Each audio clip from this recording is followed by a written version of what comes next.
Yo, BJ Gaddour with the Get Some Gains podcast. You got another clap, and we have a special guest today, the one, the only, Naomi Nazario Gaddour. Yeah, she has my last name. She is the creator of the Twisted Mirror podcast, growing fast, building a nice audience, and she's also my wife, and she's also a big fan of what we're talking about today, which is, in my opinion, one of the greatest movie franchises of all time. Now, if you don't know who I am, I apologize. You should, because I've been seen a lot of different places, including OnlyFans. But the reality is, I am BJ Gaddour, and I am the host of the podcast. I'm also the creator of Sleeves Sold Separately with my wife, our downtown LA fashion line that we make here in America, men's athleisure apparel, creator of thedailybj.com and the former fitness director for the Men's Health brand, and the author of Your Body's Your Barbell. I've done a lot of things in my life. Yeah, good for you. He's 40! Yeah, you've done. But she's done also some amazing things. You have 10 books. You had a best-selling Amazon book that you promoted yourself. Like my book, I went through Men's Health, and yours outperformed mine in a serious way because it was so damn good. It's published in multiple languages. What are the languages? Portuguese, Hebrew. There's another one. What's the other language? You probably shouldn't have taken that edible before this fucking podcast. Obviously, English. English. She knows it. Is there another one? It escapes me. But the Portuguese, the Brazilians, they love my book. You know what they're thinking? Like, they really promoted this podcast, and they're completely unprepared. But come on. Well, you know what? Give us credit on the set. I'm just for my personal reasons. Like, I'm very proud of those books, but now I'm really into my podcast. So that's like what's on top of mine. Those books have been around for a while. They've been published. So it's on Spotify, iTunes, everywhere they listen. All the places. Give them the. What is this? What is this podcast in 30 seconds? If Twilight Zone, Alfred Hitchcock Presents, and what's the other thing? Oh my God, I'm getting so blitzed. I can't remember. Yeah, you better start writing some things down. Wait, Twilight Zone, Alfred Hitchcock Presents, and Black Mirror had a baby. That's what I would say. That's a really good description of it. Look, I would say. Let me tell you something about this woman, okay? From the Bronx, by the way, so don't talk back. All day long in this house, I got a double whammy. She's Puerto Rican, and she's from the Bronx, so she screams at me all day. You're so full of it. All day you scream at me. I don't scream at you. I feel like you scream all day. You feel that's like a mental thing where because anyone that suggests you do anything like that you didn't originally make a thought to do yourself. We can argue about volume all day, but she'll definitely tell you about yourself. Let me just put it that way. That's different. Daily. We're sitting on these special hand chairs, and I'm getting They're definitely not for this, but the thoracic spine massage, man. Yeah, this is what it's all about. Accidentally are amazing giant hands to rub your your scapula on. Yep. Oh my God! No, it feels really good. And because I'm so old, I'm actually sitting on a heating pad and a special, the ab mats. It's actually a good butt mat. I know the company would hate to hear that. Like, I don't know how well butt mat They should release the butt mat. That's a little bit more shaped for the butt. I believe that's. You're welcome. For these hard ass chairs, absolutely. These old ass bones, and we're going to be covering Rocky 1 through 6. We're going to talk about Rocky. Christ. What? That was a lot. That's a lot of movies. It is a lot of movies. And by the way, each one can have their they're own all episode. good. I know people shit on 5, okay? And there's so many good things about 5. The only one that wasn't good was, spoiler alert, the Rocky 4 recut. That was a mistake. Yeah, I was shocked. I was really hyped for it, and it took all the heart out of it. Anybody who says differently loses credibility in my mind. We won't talk anymore professionally. We can't do business if you like that movie. So just so you know, okay? Just don't tell me you liked it. Keep it to yourself.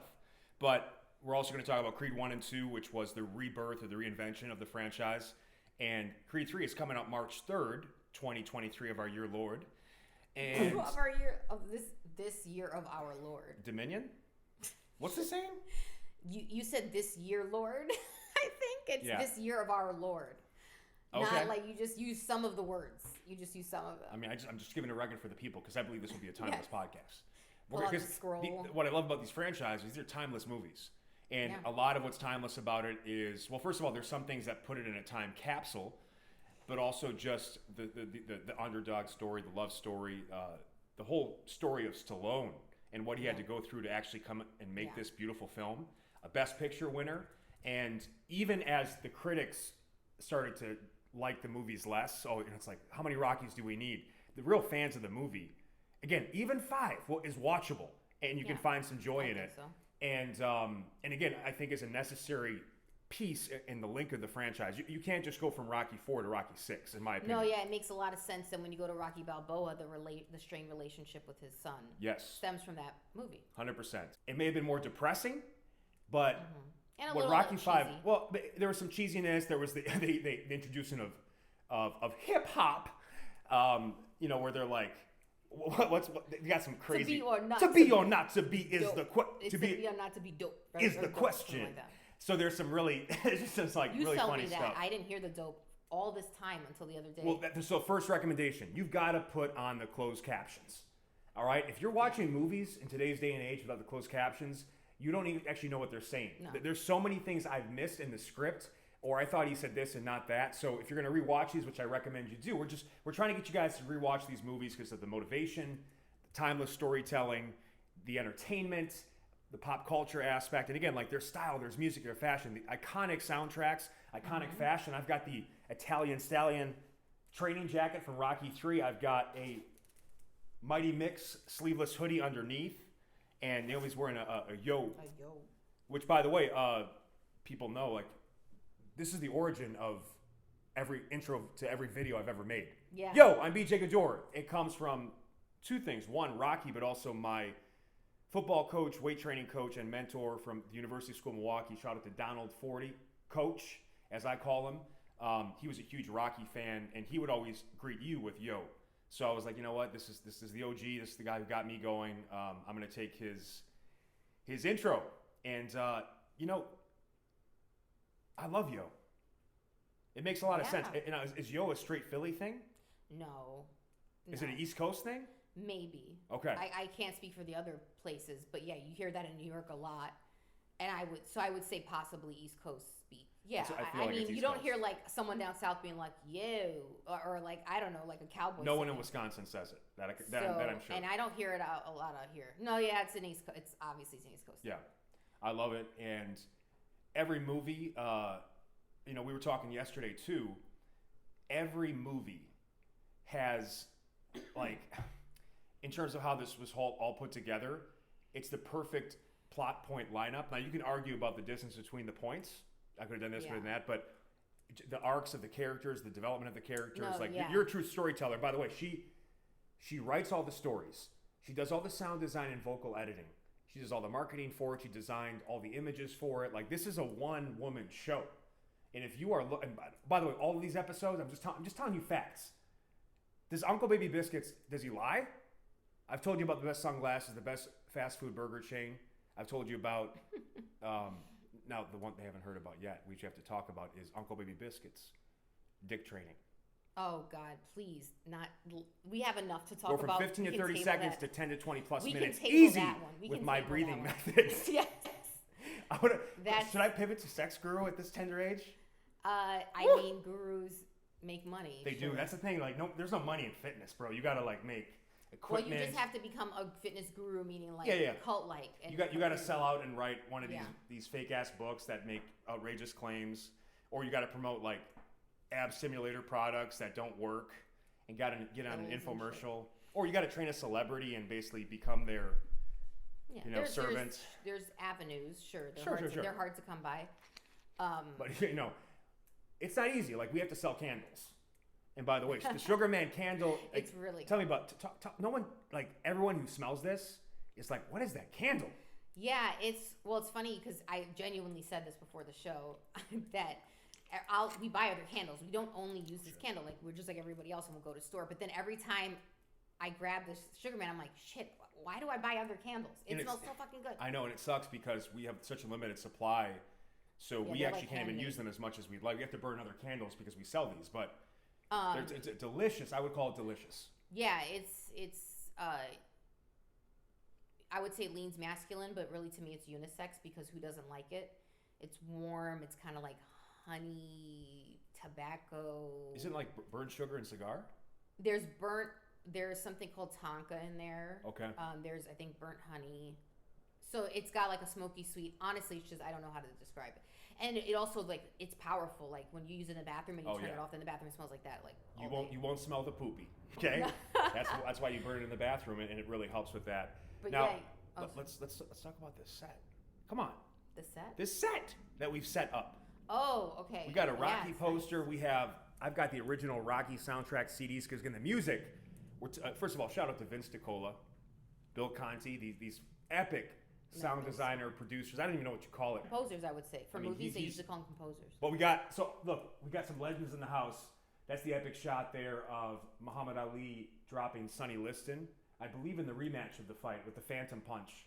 We got the one and only Bruce Lee, true legend in the game. Mental strength outweighed even his physical gifts. And then my all-time favorite fighter.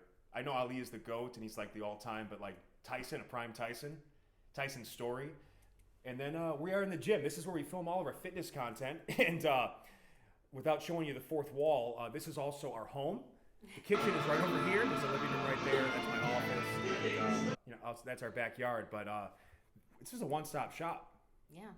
No, we really maximized our square footage. I mean, look, there's plenty of people that make more money, but square foot per dollar we make, this is a pretty impressive operation. Yeah, it is. True. I mean, look, just you gotta tell people what's going on. No, I agree. I can't really add anything to it, but to say, yeah, you're not wrong. And I haven't even shown them. Check out the back of this jacket. Oh yeah. Look, I'm gonna get up so you can see the Italian stallion on the back. I have, I think, like 5% Italian in my 23andMe, so don't just get off my ass about the authenticity piece, okay? All right. Let's you talk. had the other jacket too yesterday. He's got he treated himself some fancy jackets. This other one has got like all these patches on it, and it's just like it's really drawing people. Yeah, it's a show-stopping jacket. Shout out to Roots to Fight. I'll show it at some point. You know what? I'll make an outfit change later when we take a break, and you'll see this epic. Look, I don't make $1 off of it, but it's a really nice jacket, and I've worn it out a couple times, and no one's looking at me. And this jacket is a showstopper. It's got all these really like cool detailed patches. It's also, I think, Roots of Fight. It's a type of purple that goes well with your complexion. So, woo! The Uncle Baby just love to hear this flattery. So, before we get into, we'll start with Rocky 1. We'll just talk about the whole franchise. What is it like to date a man named Uncle Baby Biscuits, aka the Baby the Biscuit? You're asking me. Yeah, what is it like for you? First of all, I don't date you. Well, I mean, well, to me, dating is just a committed relationship. Right, Chris? Mr. DP? How am I supposed to answer that? We've been together so long. It's a whole journey. I wasn't asking about what it's like to be with me. I'm saying someone named Uncle Baby the Biscuit. Oh, well, your toilet tablet to me. You've already talked about that. I don't want to bring that up. I don't. That's like that's the irony is that we don't use that. That's not like a household thing. I jokingly occasionally, but I don't really call you Uncle Baby Biscuits. That's other people call you that. Yeah, you refuse to. It's not that I refuse to. She refuses. I'll sometimes throw. It's just not a thing. I'm not like, hey, Uncle Baby Biscuits, can you grab this while you're at the grocery store? That's not how I refer to you. We have other nicknames. Obviously, you know my influences, right? So, Ali, king of nicknames.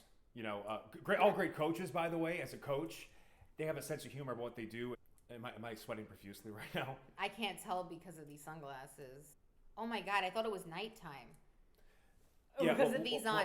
It looks so cool in here with these on right now. It looks like we're in a club. Can you tell them what you're wearing in particular? This is one of one in the world. Oh yeah, so when we were designing or approving the designs for the leopard sunglasses that we ended up at blueblocker.com, yes. Limited edition.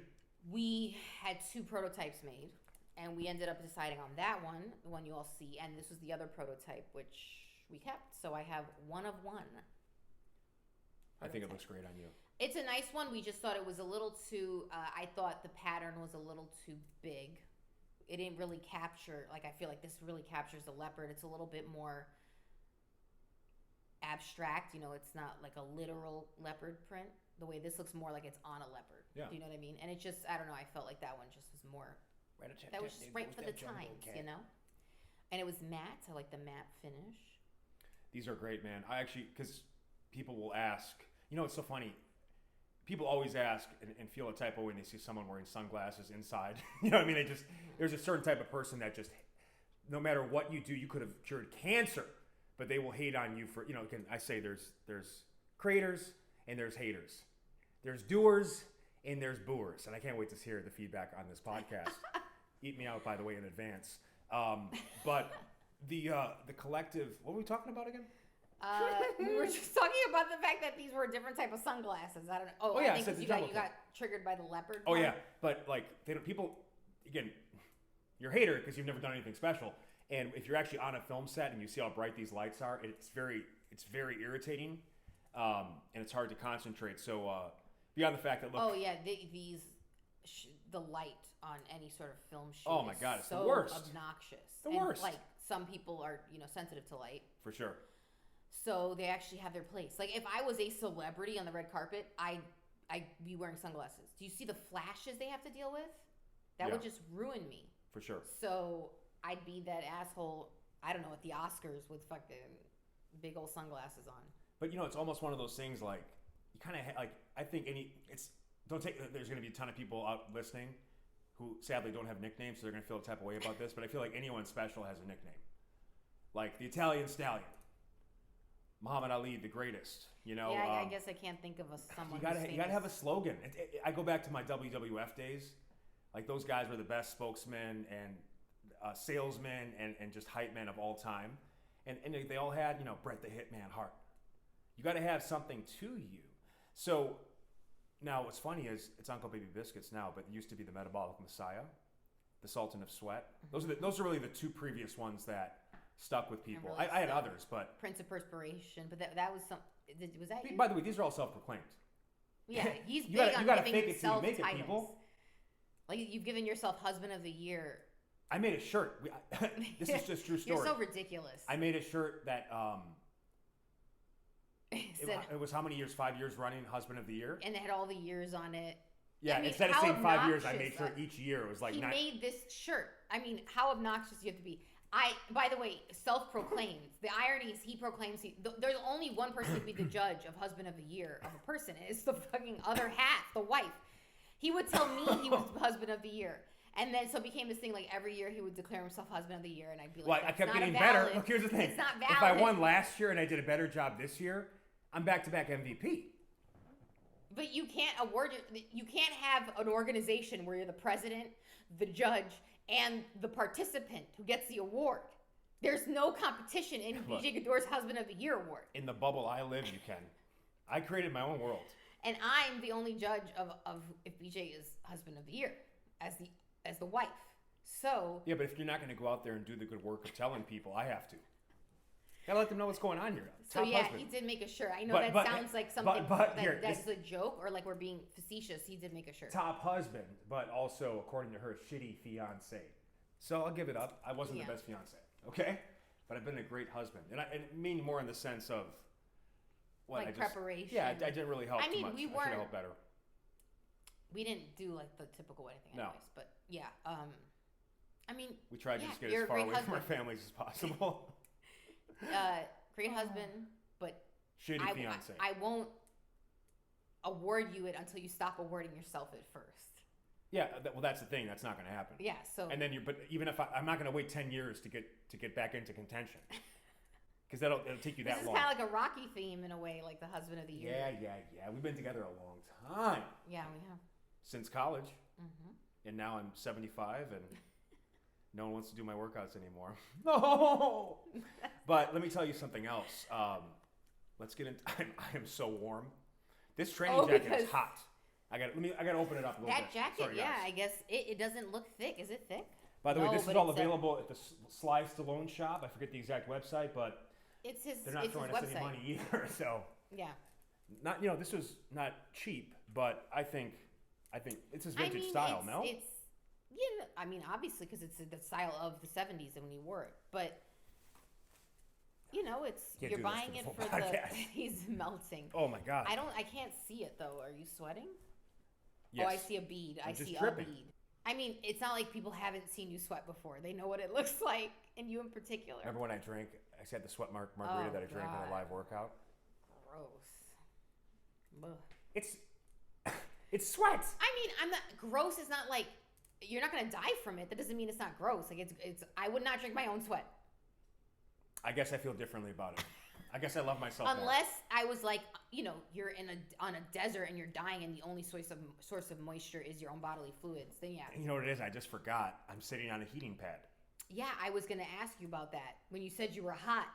That was my instinct. The thing is, not the jacket, but the actual hot pad you're sitting on. Here's what no one tells you: when you turn 40, you just can't sit down for prolonged periods of time.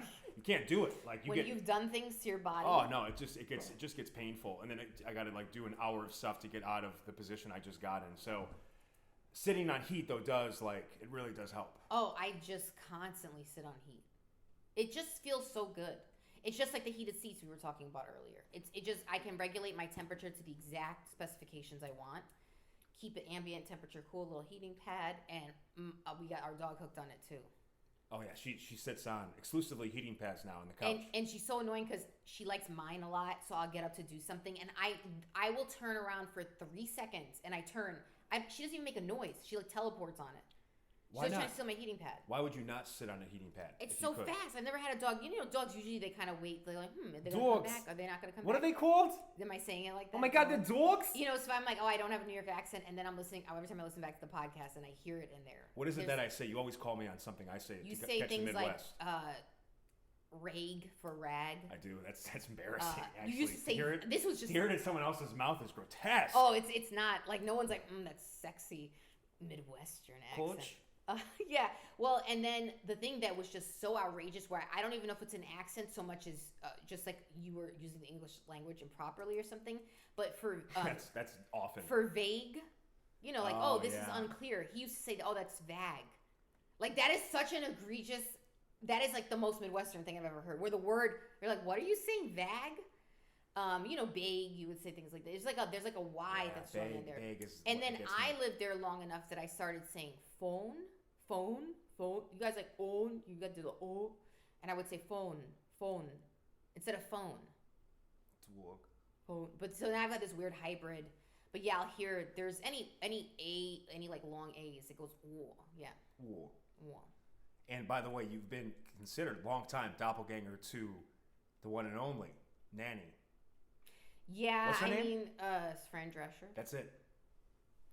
I think it depends, but there's a lot of pictures. Like I think when I was younger, and possibly paler because I was in a cold ass climate. Yeah. And also I used to when I straighten my hair because then the hair. That's true. Yeah. But yeah, no, like I remember actually I went to go get my driver's license, and I get in the car, and the first thing the guy looks at me and he goes, "Someone ever told you look like the nanny?" And I was like, "Yes." I get it a lot, but I think he liked the nanny, so it helped me out. She was a striking woman. Yeah, no, she was. Is still. Oh no, she is. Yeah, no, she's lovely. So I take it as a special compliment. lady. And she that show was actually really funny. She was like boom. But if you really listen back to the one-liners on that show, like not all sitcoms age well. I think the nanny does, and she was a phenom. The Rocky fanatics listening are like, they're talking about the fucking nanny right now. What the fuck, bro? This was a podcast about Rocky. Yeah, we meander. Well, let's fucking start let's talking about officially start Rocky. this podcast Jesus with Christ. talking about the original. And I mean, I think it's a perfect film. I don't know how you can make a better movie. Talk to me about it. Oh boy, we've like crammed these recently, so my brain's like I should have had my notes out, I guess. But I would say you legitimately started the podcast without the notes you took. They're right here. Oh, okay. Let's take them I out. just don't know if I need them yet. Okay. But what I was going to say, first of all, to me, Rocky is a love story. It's a love story in a boxing setting. That first movie. Okay, that's my thesis. And I don't disagree. I'm just saying that's absolutely true. Yeah. And then it's just that movie's just like all heart. You know what I mean? Like I think the subsequent ones, it's not that boxing isn't a big component, or that the boxing coverage, like watching the fight, isn't thrilling and exciting. But I feel like they become more and more about the physicality of the boxing and stuff, where this one's more of the love story. That's why I think it probably attracted the Oscars and getting a nomination, because it was a much deeper, quieter story. And it is a love story, but it's also about, everyman kind of person who, you know, everyone wants like a chance. Everyone wants a shot in life. And most people don't get it, sadly, or they miss it. And then he's this guy he's just some guy who's down and out, like so many people feel, and he gets like, it's like Charlie in the Chocolate Factory. He just gets hand selected, you know, and having to step up to that and like confront all the things, all your fears and stuff. But the only reason he got picked was because he was the Italian stallion. Yeah, that's the thing. There was something about him. He's special, right? He's a different type of cat, man. He's just different. And what was different about him was very unorthodox and some would say unskilled style of fighting, but a type of guy you never want to end up in the ring with because he hit hard and he hit hard to the body. And he was willing to take whatever you threw at him. And the reason, because of his upbringing, the movie is like, it's depressing. Like it really gives you like his apartment looks like it stinks, looks like it's rotting. He's got beat up old white tank tops. He's an enforcer. Like he's working for like a local loan shark or something. Yeah. Like he's at ground zero. He's technically, you wouldn't think he was a nice guy, but he is. And I mean, really, on a micro level, this movie, but the whole arch of all the Rockies is just about having to get back up, like getting knocked down and then getting back up and then getting knocked down and then getting back. Like that's the cycle. Yep. How much can you take? And as a boxer, he can take a lot of hits, right? He uses his head as a strategy. There's times I'm like, Rocky, what are you doing? His strategy is like, punch me in the head till you get exhausted. And I'm like, stop. You don't know about CTE yet, but stop it. And then, but also he can take the punishment and keep coming back. And that's also that's life, right? It's the mental piece. He knows as he takes those hits and he keeps coming, it just completely demoralizes the guy in the face. For sure. I'm just completely demoralizes.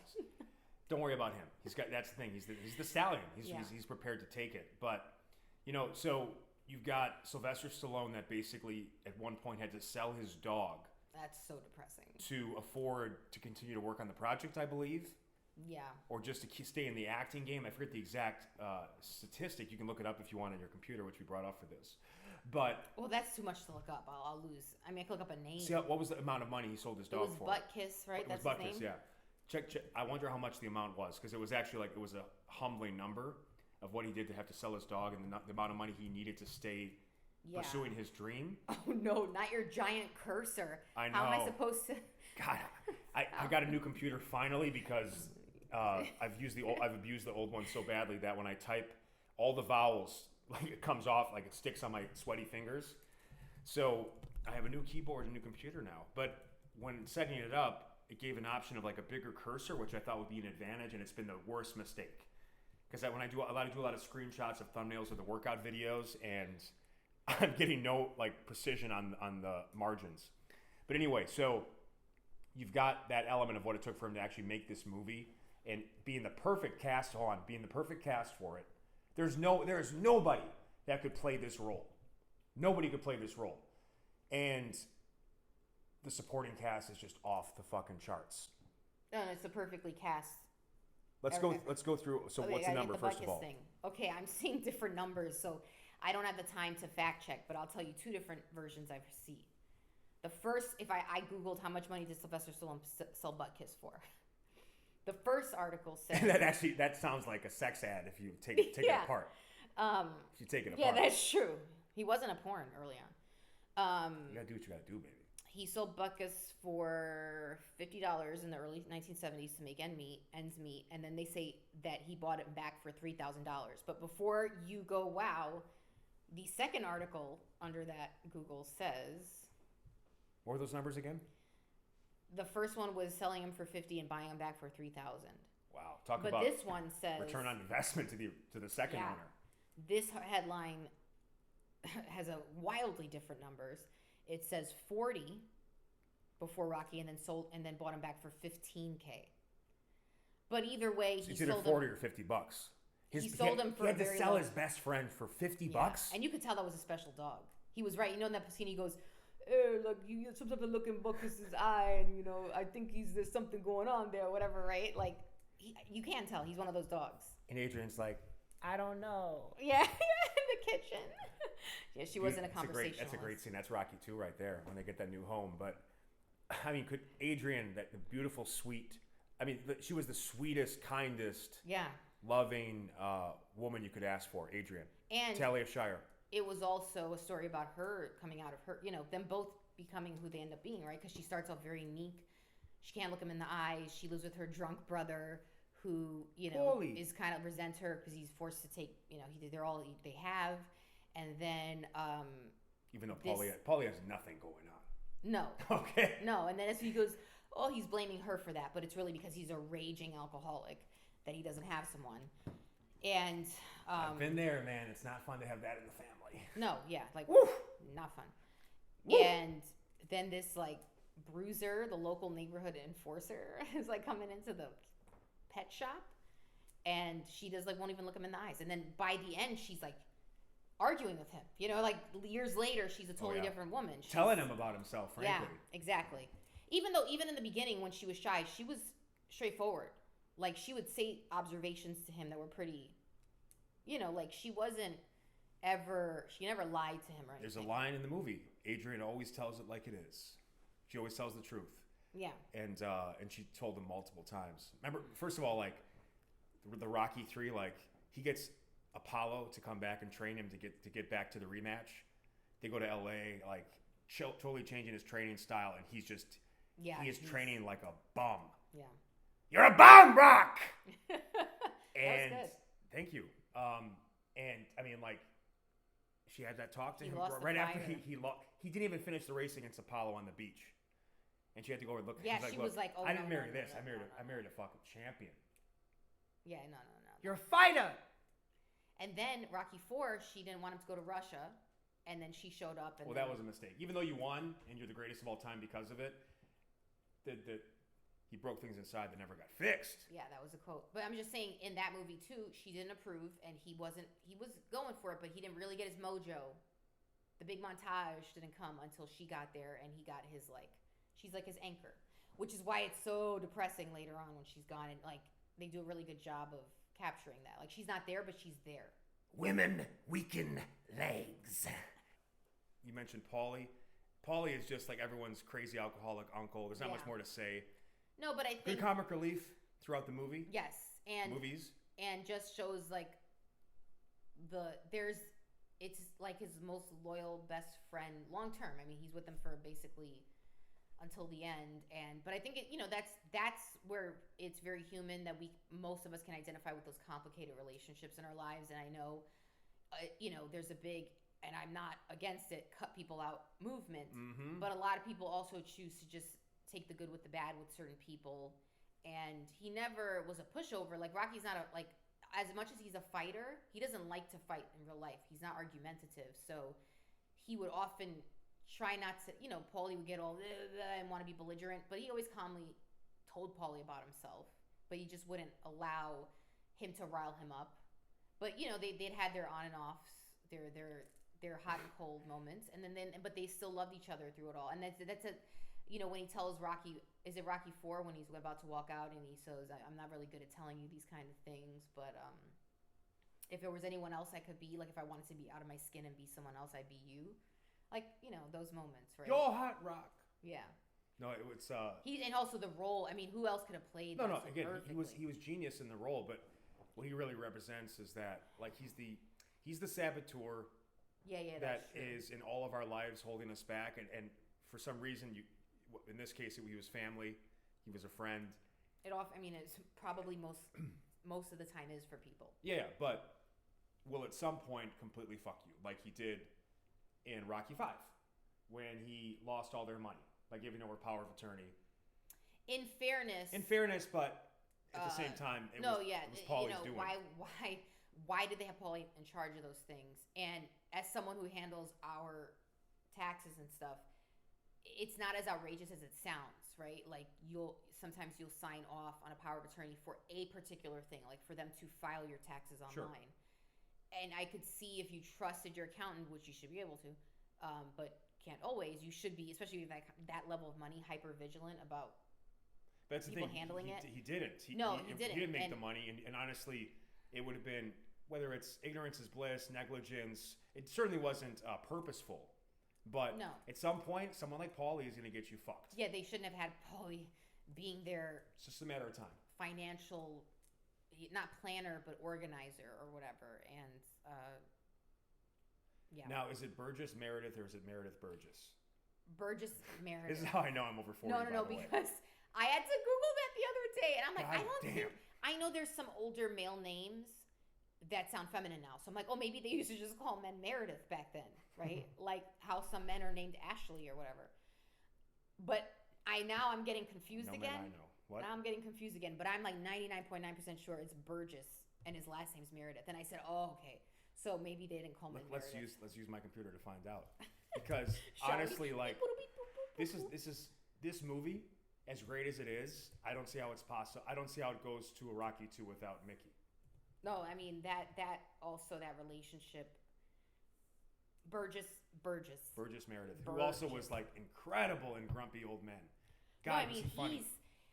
Isn't he in 12 Angry Joe? There's some older films when he was young. This guy's classically He's in one of the trained. best episodes of The Twilight Zone, the one where this man is like harangued by his wife and he just wants to read all day and he can't read because he's busy and everyone in his life puts him down, and then there's a nuclear bomb. You know this one? Absolutely not. You don't know? This is like do I look like someone that watches that?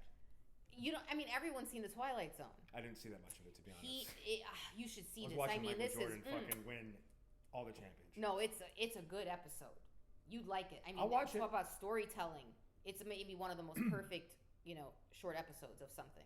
So I'm not going to ruin it for you because the ending is what a gut punch is the ending. No, he's so funny. God, he's like he reminds me honestly of my grandpa, not by blood, but he's so witty and he always finds the humor in the most mundane moments. And also just his special delivery, his unique use of the human language or English. Like being able like making no grammatical sense, but you get every word. He also he's funny in the way that he's not delivering a punchline. It's just the essence of the character is funny. Poignant, yeah. No, that's a great. That's another person who else could have played that role. I mean, no, that he was him. He sweated it out, and for me, there's so many great parts about the movie. The original like training montage of him, doing one-arm push-ups and running and all that stuff and climbing the steps and all that. But for me, the scene in the movie of Rocky 1 is when Rocky gets this title shot and Mickey comes over to offer to manage him. Not shortly after he took away Rocky's locker at the gym. And called him a bum. Yeah. And now he wants to manage him, and he's in his apartment, and Rocky loses. Like, apparently, because I looked this up, because the scene is just so emotional, that entire scene was improvised. Wow. The whole thing. Wow. The whole scene. And just pay special attention to it because you see... That's impressive now I'm thinking back on it. You see two people just put on a master class of acting and performance, and it sets up this incredible relationship, but could have been the end. Like it was such an honest conversation, and it could have been the end of that relationship, but somehow they got through it. Like it only took Stallone like a minute to change his mind and go back out and get him and take him up on the opportunity because he needed help. Yeah. He knew that Mickey's a great fucking coach. Well, and then Mickey has his own backstory that kind of gets glossed over. Oh yeah. Go ahead. Well, I'm just saying that it's part of the story too, because right, it's always about like they're passing on the lessons, because then now the next generation with Creed. Yep.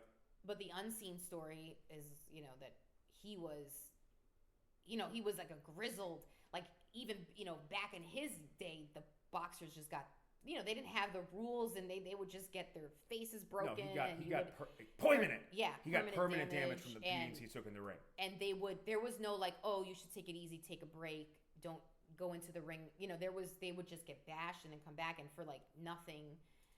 It was harder back then to make any money from it, and then you're done, and then you're just damaged goods, right? Yep. There's not like much else to do. So but just think, you've got.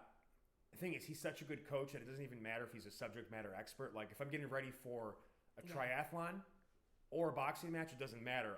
I would like Mickey in my corner. Yeah, for sure. That's the type of guy he was. Like he just so that relationship and the arc of that and what it sets up and his another amazing scene. I know I'm jumping just slightly ahead, but Mickey's death scene in Rocky 3 and the screams and the howls that Rocky has that was in that locker room. Mm-hmm. But it just sets up the whole thing. So I don't think it's possible without him. And the other piece is, and he is the most underrated person in the whole, and that's what's so great about Creed is that he finally got the shine. Like Apollo Creed, Carl Weathers, Chubbs Peterson, and Billy Madden or Happy Gilmore. I mean, I think he's the silent assassin in the whole film. Oh no, I mean that's what I'm saying. The movie is almost, I would say, entirely perfectly casted, where each of those characters became icons. Like you can't imagine someone else being in them, and nope.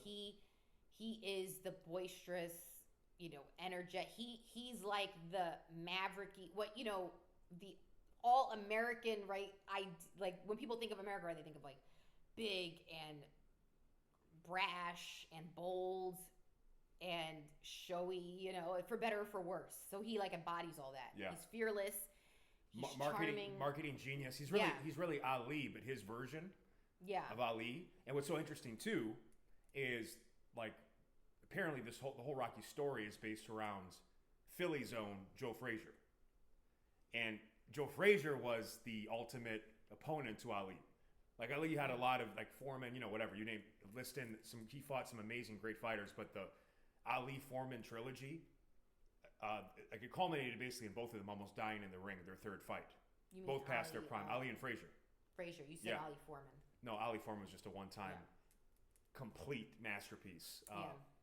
But it's apparently Joe Frazier's story, obviously, and I think Joe Frazier always felt the type of way about that. Like, it's Stallone that ends up getting a boxing statue in Philly, and he was literally Philly's pride and joy. And so it's great to see Apollo get so much shine, and then the next franchise is now based around his tribe. Yeah. In order to tell this story, you needed like this much of. There's certain sequels that they need 20 years or whatever, 10, 15 years between them to write. And that might be the secret to good sequels. Maybe the reason most sequels suck is that there's just not enough time. Like you're rushing into it where the story gets to breathe. And, we have this big gap where we could bring someone's son into the picture and just reinvigorate. It's fresh blood, new storyline, and it makes sense. And then also examine how the past influences the present, like the generational stuff. And how else, either you do it in a way that you write a story where it's like the first story or the first movie is in a certain time and you write the next one like 20 years later. But even still, I think having the perspective of time before you write the next one is big. The patience, again, they always came out with the next one at the right time. And the actors, they get to really age, right? Mm-hmm. Like if you could say, okay, well, I'll just write part 2 20 years and set it 20 years from now, but you've got to get different actors to age them. Yep. And there's something about like actually having the human beings, like even just seeing Brigitte Nielsen. Look her up. What is she up to? I remember she used to do Celebrity. Was it Celebrity Fit Club or was it something? She was dating Flava Flav. Do you remember this? What was that? What was the name of that show? Love? No, that was his own show, but she was in another show. They were in some sort of. It was like a show where a bunch of celebrities that were more famous in the past lived together. Yeah. Wasn't it? I don't remember the name of the show, but they would put like, what's her name was in it? That rapper, the Brat, right? It was that one. I remember that. So they would take a bunch of, the guy from Brady Bunch. Oh yeah. And I think that was a show that they were all in. And Brigitte was in there, and Flava Flav was in there. Yeah, those the 90s and the early 2000s were weird. Yeah. No, thank you. Yeah, it is Nielsen, not Nelson. Brigitte. So yeah, who was also, I know that was Drago's wife, but Stallone was dating her after Rocky IV. In real life, he was dating her. Yeah.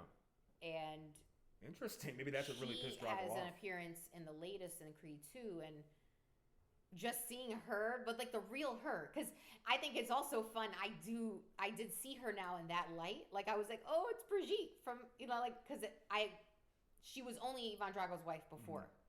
And then when she did the reality show, I saw her as that like crazy. She was wild. Do you not remember how? Yeah, she was out of control. She was just woo. So I saw that in that context, which made it fun. So you get that same actor, the continuity when you allow it, to wait. Going back to Apollo, he's also like he's like the perfect specimen. I mean, God, is that guy fit? Yeah, I was going to say that. He's actually like he looks as someone who has like tried to work hard at improving the skill of boxing and teaches it to people for fitness. And has always been a lifelong boxing fan. He's smooth. He moves so well. He's got great footwork, great hand speed. Oh yeah, and he's a strong and powerful guy. He would be an incredible boxer. He is a severe combination of like an extremely good actor who also just happens to be like made of carved from stone, like a perfect athlete. And by the way, that's what I'm saying. Like who else could have played that guy in that moment? That was such a dynamic actor on screen. Oh man. And then also physically you believe, oh yeah, he is the greatest fighter, because that even if you love Rocky, the whole thing is that the perfect fighter is Creed. He's always been the perfect fighter. Rocky just can withstand so much punishment that even the best fighter, he can find a way to Apollo was like outlast them. Was like a Don King with morals from a marketing standpoint in the body of one of the best athletes. Like in the history of the world, the natural athletes, you will not find a better athlete than Apollo Creed. I believe he also, wasn't he a former NFL player? Look this up. I think I heard this, that he played in the fucking league. This guy. And look at this. I wish you could see him in this polo shirt. Oh, he looks tremendous. What I was going to say was, he's also in Predator. And there's this famous scene where Arnold goes, "Dylan, you son of a bitch!" And they meet and do this like handshake, and it's just a close-up on both of their biceps. Now, obviously, Arnold gets the edge, but that's all Arnold worked on was his biceps. You could not put Arnold in a boxing ring. Okay, there was no rhythm and coordination there. But Apollo's biceps and arms in general were pretty close. You know what I'm saying? Like, okay, I got the intel. Give it to me. He had a short stint with the Oakland Raiders. So he was that level that he could even step up there. He was absolutely physically able. He may have been just missing the key football skills, or it just wasn't the right team, whatever. But unfortunately, Stallone couldn't say that. Stallone was not as physically gifted. It was more of an attitude. And also that's what they always say about fighting. Styles make fights, and he was the perfect opponent for Apollo because Apollo had power, but not total knockout power. So he was capable of giving great damage.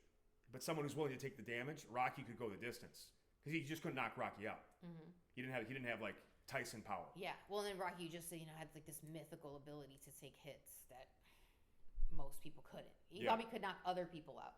That was not his like big thing. He wasn't like a Clubber Lang, but Clubber Lang was the only hits he couldn't take. That was the only beating Clubber Lang was like his Tyson.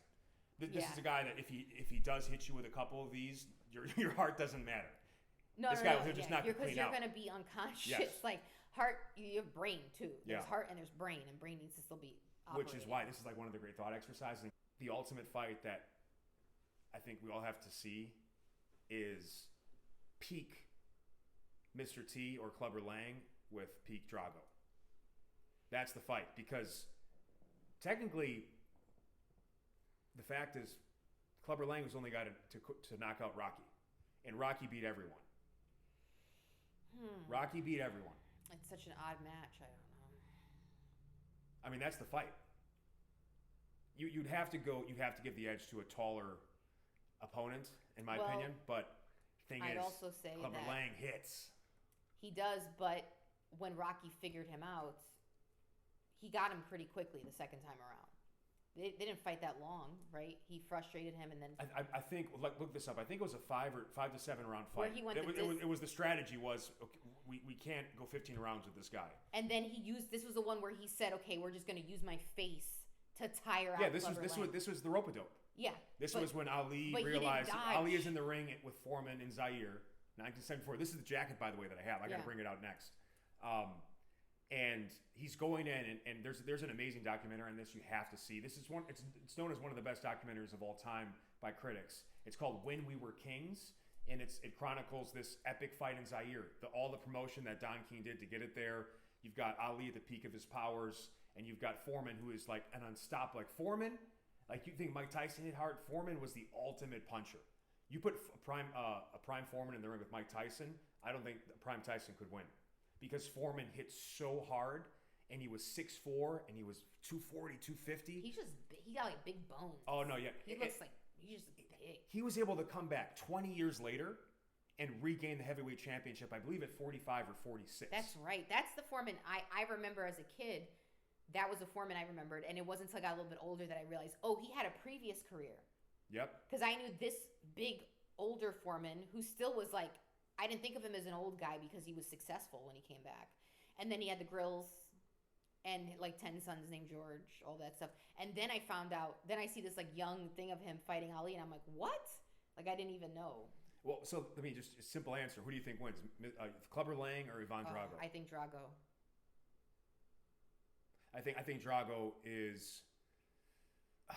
I mean, Drago would even have had the condition. I know Mr. T trained hard, but Drago was getting like that Soviet steroid training. You know what I'm saying? 80s, like when there was no regulations, they're just giving him like steroids. He's getting shots pre and post workout. You know what I'm saying? Yeah, like they don't. The recovery is off the charts, and he's again 6'4". He's just also, the length on his jabs would be impossible for Clubber Lang to get close. And Clubber Lang punches hard, but so does he. He killed a man. Yeah.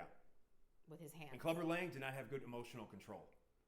No, that's what I'm saying. This guy was completely soulless. He was robotic, so he would frustrate. Like that was the key. You just gotta frustrate Clubber Lang. Yeah. And he's gonna lose all sense and technique, and then you're just gonna tire himself out. And again, he was taking the punishment like the rope-a-dope. Ali's in the ring with this guy, this killer. Everyone thought Ali could get. Some people thought he was going to get killed in the ring. Others thought there's no way he can win. This is going to be the end of his amazing legacy as one of the greatest fighters, if not of all time. He already had that, and this is post-prison, and he was not the same fighter. He lost a lot of speed and quickness, and he couldn't dance. So he had to go in, and he decided, like after the first round, and he felt those blows, that I'm just going to take everything he has and tire him out. And then at one moment I'll pick, I'm going to just give him my best shots.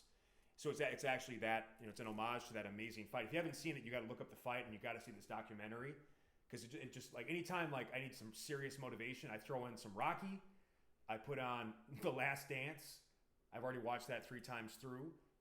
That's on Netflix. You really 3 times through? Yeah, no, anytime like I'm like I gotta just remember what it takes to do great things, I watch The Last Dance. And then When We Were Kings, just to see how Ali united a country,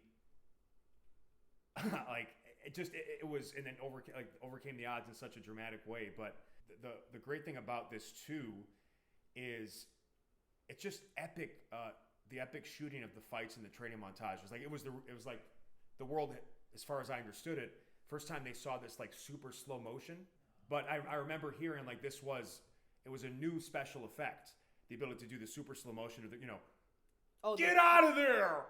And a lot of the was, I don't know for a fact, but those shots where, and I wonder how they get them, but when someone gets punched in the face and you see their face like get dented and the spit fly out, and I'm like, how do they do that without hurting the actor? Can you search for me special effect breakthroughs in Rocky, or Rocky slow-mo, and see something will come up? Because I remember reading about this, and again I just can't remember the article or where I saw it, but this was like the first time the audience had seen it. So can you imagine, like, I know it's become like parodied and cute and that type of thing, but it really was like, it added a lot to the drama. It was never seen before, and they really have to do great fight scenes, and frankly the makeup, like the way they would make him Rocky look facially by the end of fights. Just so much went into making it look real and good, and it was. And what's been fun about the franchise is it's continued to improve. Like the shooting that you see in Creed, like the really close-up shots, like especially in Creed 2 when it's Drago's son and he's so big. I think this guy's like 6'4", 250, jacked. He's freaking enormous. And Michael B. Jordan is like, looks like he's about 5'10", slighter build, like a 180, probably dripping wet. And the way they shoot it, it makes him look like a monster in the ring, and it's so close and fast. So they really treated the ring, I think, the right way. I've never heard, you hear people like fighting purists say like Rocky has no defense. His hands are always down. This is not realistic fighting, but it looks like some good, to me, they shoot some good boxing in the ring. And it's fun, man. It's just such a fun, motivating movie.